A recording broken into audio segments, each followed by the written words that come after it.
তুমি কি খুব ব্যস্ত আছো?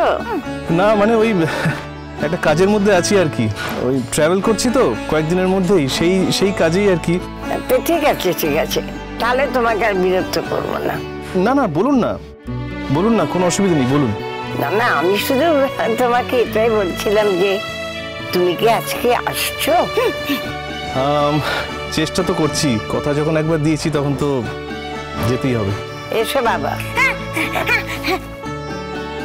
মেয়েটার ওপর কিন্তু রাগ করো না, ধুমধাম কি বলে ফেলে ফোন করি বসে। না না শুনুন, আমি তো ওদের নিয়েই কাজ করি, ওদের উপর আমি কখনো রাগ করি না। ওদের জন্য আমার জীবনের দরজাগুলো সবসময় হাট করে খোলা থাকে। আপনি মিছিমিছি চিন্তা করছেন। তা তো বটেই, তা না হলে মেয়েটাকে এইভাবে বাড়ি পৌঁছে দিলে। তুমি কিন্তু কিছুক্ষণের জন্য হলো একবার এসো, ও কিন্তু অপেক্ষা করে থাকবে।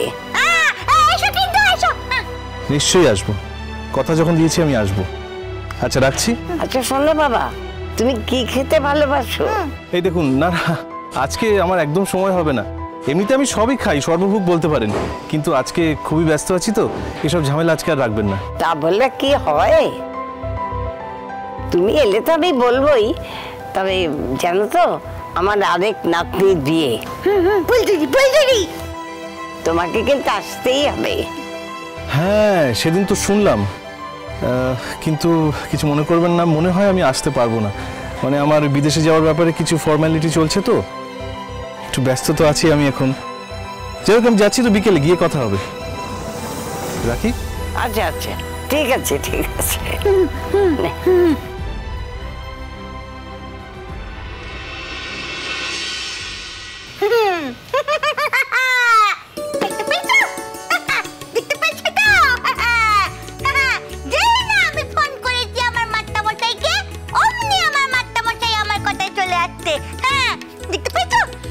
তার মানে আমি যা বলেছি সেটাই হচ্ছে। তুই আবার কি বললি রে? কেন? বললাম যে তোমার বিয়ে হবে, দেখবে তোমাকে শাখা পলা পরিয়ে সিঁদুর পরিয়ে বউ সাজিয়ে নিজের সাথে নিয়ে চলে যাবে। যদি নিয়ে যায়, যদি সত্যি নিয়ে যায়, তাহলে আমি বলবো যে মিনিদির মতো কপাল যেন ঘরে ঘরে মিনিদির মতো মেয়েদের হয়, যাদের নিজেদের কোনো অপরাধ না থাকা সত্ত্বেও এই সমাজের লাঞ্ছনা বঞ্চনা ঠাট্টা হাসি বিদ্রুপের শিকার হতে হয়। তারাও যে মাথা উঁচু করে বাঁচতে পারে, তাদেরও যে অনেক গুণ থাকতে পারে, এবং সেটা যে কেউ কেউ সবার সামনে নিয়ে আসতে পারে, সেটাও তো বোঝা উচিত। যদি সত্যি এমনটা হয় না, ওই ভদ্রলোককে আমি স্যালিউট করব। থাক না কমলিনী, আমরা তো এসব জিনিস আশাও করি না। দেখো এখানে কি হবে আমি কিন্তু সত্যিই জানি না, তবে আমি বাবার থানে যে জল চড়াতে গিয়েছিলাম, আমি কিন্তু সোনা দিদির বিয়ের জন্য জল চড়িয়েছি গো।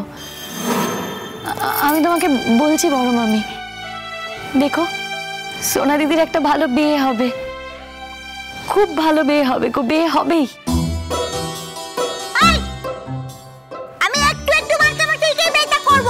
খবরদার শোন মিনি, একটু একটু মাস্টারমশাই বাড়ি এলে কিন্তু তার সামনে কথা বলবে না, তাহলে কিন্তু উনি রেগে চলে যাবেন, আর আসবেন না। বেশ করবো, বলবো, 100 বার বলবো, কেন বলবো না, কেন বলবো না? দেখেছো বাবা, তুমি চুপ করো, চুপ করো সব কথা একদম। আমি তো ওকে বিয়েটা করবো, ও তো আমি তো ওকে বিয়েটা করবো রে বাবা। হ্যাঁ আমি তো এলে বলবো। তুমি কি আমাকে বিয়ে করতে চাও? মিনি, আমি কি বলছি তুমি শুনতে পাচ্ছ না? মাস্টারমশাইয়ের সামনে একদম এসব কথা বলবে না, তাহলে কিন্তু উনি কোনোদিন এই বাড়িতে আসবেন না। আর তুমি চুপ করো। বড় মা ছেড়ে দাও না, মিনিদিকে শিখিয়ে দিয়ে কিছু করানো যায় বলো তো? ঝর্ণার মতো যা চাইবে তাই বলবে, আর যিনি শুনবেন তিনিও জানেন তিনি কার কাছ থেকে কি শুনছেন। তুমি এসব নিয়ে একদম ভেবো না বড় মা, আমার মন বলছে মিনিদির এই একটু একটু মাস্টারমশাইয়ের সঙ্গে যোগাযোগ হওয়াটা মিনিদির জীবনের একটা অনেক বড় ঘটনা। হ্যাঁ বড় ঘটনা। আমি গিয়ে ঘুমিয়ে পড়ি, বুঝতে পেরেছিস তো? হ্যাঁ আমার একটু একটু মাস্টারমশাই আসবে না, তখন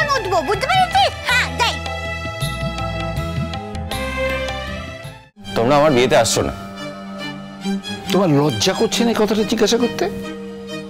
এত কথা পরে তুমি জিজ্ঞাসা করছো আমি তোমার বিয়েতে থাকবো কিনা? আমি কিন্তু আমার ছেলের বিয়েতে যাব। তাহলে তুমি এই বাড়ি থেকে বেরিয়ে যাও।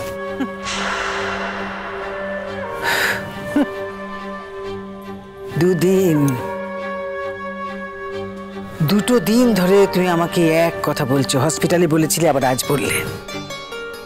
এত বছর সংসার করার পর তুমি আমাকে বলছো বাড়ি থেকে বেরিয়ে যাও, আমার এত বড় বড় ছেলে মেয়েদের সামনে আমাকে বাড়ি থেকে তাড়াতে চাইছো। স্বার্থে ঘা লেগেছে না? স্বার্থে ঘা লেগেছে তোমার এতদিন পর, তাই তুমি আমাকে দূর দূর করে তাড়িয়ে দিচ্ছ, তাই তো? কি স্বার্থপর, কি অকৃতজ্ঞ তুমি! কি করিনি আমি তোমার সংসারের জন্য? কোন কাজটা করাওনি তুমি আমাকে দিয়ে? আর আমার বাবা মা, তারা লেখাপড়া জানা বাড়ি ঘরেওয়ালা ছেলে দেখে আমাকে তখন বিয়ে দিল। লেখাপড়া জানা বাড়ি ঘরওয়ালা, সেই বাড়ি বিক্রি হয়ে বস্তিতে এসে উঠতে হলো। সেই ছেলের এই অবস্থা হলে আমার বাবা মা আমাকে এই বাড়িতে বিয়ে দিত না। আমি তো পায়ে ধরে সাধতে যাইনি তোমাকে বিয়ে করবার জন্য। আর মানুষের অবস্থা চিরকাল একরকম থাকে না। তুমি চুপ করো না বাবা, কেন শুধু এরকম চিৎকার করছো? তুমি বুঝতে পারছো না? তুমি যাই বলো না কেন, মা তোমার কথা শুনবে না। এই, এবার কিন্তু সত্যি সত্যি একটু চড় মারবো টেনে। সব সময় কথা বলে আর সব সময় বাবার তালে তাল দেওয়া, না? বের এখান থেকে। মা, সবসময় গায়ের জোরে কথা বললে তো চলবে না। তুমি যদি অন্যায় করো তাহলে তোমাকেও বলবো। আচ্ছা কেন বলো তো? কেন, মানে এই সংসারে আমার বাবার কি কোনো দাম নেই? আমার বাবা কোনো কষ্ট করেনি, একা কষ্ট তুমিই করেছো। আমার বাবা কষ্ট করে রোজগার করেনি? বাবা আমাদের মুখে ভাত তুলে দেওয়ার জন্য উচ্চবৃত্তি করেনি? বাবা এখনো পুরোহিতের কাজ করছে না? তোমার ছেলে কতদিন রোজগার করছে মা? কতদিন গান গাইছে, কতদিন গাড়ি চালাচ্ছে? আগে তো অর্ধেক দিন ওর কাজই থাকতো না। তুই আগে নিজের দিকে তাকিয়ে দেখ দিদি, আমার না অর্ধেক দিন কাজ থাকতো না, কিন্তু বাকি দিনগুলো কিন্তু আমি কাজ করেছি। হ্যাঁ, তুই কি করেছিস? হ্যাঁ, তোর মা বাবার উপর কোনো দায়িত্ব নেই? তোর যদি এতই টনটনে জ্ঞান থাকে তাহলে তুই কেন রোজগার করতে বেরোসনি? আমি কোনোদিন কিছু করিনি। আমি লোকের বাড়িতে রান্নার কাজ করিনি। হ্যাঁ, সে তো নিজের হাত খরচার জন্য। ও, এখন তো তুই একথা বলবিই ভাই। সেই হাত খরচার টাকা থেকে আমি কোনোদিনও তোকে কিছু কিনে দিইনি না? হ্যাঁ, আমার সব মনে আছে দিদি, আমি কিচ্ছু ভুলিনি, তুই সব ভুলে গেছিস। তুই এই কথাটা কোনোদিন বলতেই পারিস না যে এই সংসারের জন্য আমি একেবারেই কিচ্ছু করি। হ্যাঁ, আমি কোনো চাকরি করতে পারিনি কারণ সন্ধ্যাবেলার সময়টা আমাকে রিহার্সাল করতে হতো। যেই কাজটা করার জন্য আমার সন্ধ্যাবেলাটা দিতে হবে সেই কাজ আমি করতে পারিনি। কিন্তু আজকে দাঁড়িয়ে তখন আমি ওই রিহার্সালগুলো করেছিলাম বলে দুটো লোক আমাকে চিনতে পারে, দুটো লোক আমার সম্বন্ধে কথা বললে আমি দুটো রোজগার করতে পারি। আর সেই 2 টাকা ধ্বংস করবার রাস্তা তুমি সঙ্গে সঙ্গে করে ফেলেছো। এমন একটা মেয়েকে বিয়ে করছো যার সঙ্গে আমাদের পরিবারের কোনো কিছু মিল কিচ্ছু নেই, কিচ্ছু না। আরে আমরা চিরকাল তো এই বস্তিতে থাকার লোক নই, আমরা ভদ্রলোক, ভদ্রবাড়ির জায়গায় থাকতাম আমরা। আমার আত্মীয় স্বজনের মধ্যে অনেকেই আছে যারা বেশ পয়সাওয়ালা লোক, যারা ভদ্রলোক। হ্যাঁ, এখন হয়তো তাদের সঙ্গে আমাদের কোনো সম্পর্ক নেই, কিন্তু একদিন তো হবে। তুমি গান গেয়ে টাকা রোজগার করলে আপনিই দেখবে তারা এসে জড়ো হবে, তখন তুমি কি করবে? তাদেরকে দেখাবে যেই আমার বউ? হ্যাঁ, দেখাতে পারবে যেই আমার বউ? পারবে কেন? তোমার এরকম ধারণা হলো কি করে যত ভদ্রলোকদের সঙ্গে তোমার আলাপ আছে আর কোনো ভদ্রলোকের সঙ্গে ওর আলাপ নেই? কি করে হয় এমন ধারণা তোমার? ওই ওর হাবভাব দেখে, ওর কথাবার্তা শুনে। এই, ও তোকে কি হাবভাব দেখিয়েছে রে? ও তোকে কি কথা শুনিয়েছে? হ্যাঁ, ও তোর কি করেছে যে তোর ওর প্রতি এত রাগ? আসলে তুই ধরেই রেখেছিস মনে মনে যে চড়ুই তোর ভাইয়ের বউ হবে, কিন্তু চড়ুই আর আমার জীবনটা আলাদা, এই দুটো জীবন মিলে না, এটাই তুই কোনোদিন বুঝতে পারলি না। আমি তোর মতো এরকম অকৃতজ্ঞ না ভাই। Monokona